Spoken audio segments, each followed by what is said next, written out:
Yes. Pitong, Yes. totoo ba na masama na pinapainit ulit ang tubig na napainit na? Siyempre kasi sabi nga, lahat ng sobra masama. Yan, kumbaga yan, naluto na yan. Naluto na, tapos niluto mo pa ulit.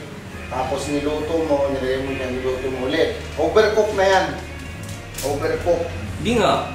Oo, kasi pag ang isang bagay na sobrahan, di ba, lahat naman ng bagay masama kung sobra. Ito, pag niluto mo ng niluto, sobra ng luto to. Pero ang kagandahan nun, wala kasing tubig na, anong tawag doon? Walang tubig na natututong.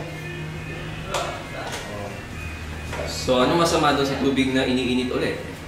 Nagkakaroon kasi siya ng ng back to the original state na di ba pag ininit mo, sterilize siya, naalis yung mga germs, bacteria. Oh. Pero pag ininit mo ulit, nabubuhay. Kasi nandun pa rin yung mga bacteria na namatay. Nabubuhay yung... The next time around, parang second coming yan eh. The next time ininit mo, mabubuhay sila. Second coming ng ano? Second heating naman tawag yan. Second heating. Ibig sabihin pag binoil mo ulit, mabubuhay yung mga bakterya na namatay nung una? Mabubuhay. Kasi yun yung chance nila para ma-revive yung pag-init ulit. Okay. Thank you, Pitong. Yeah.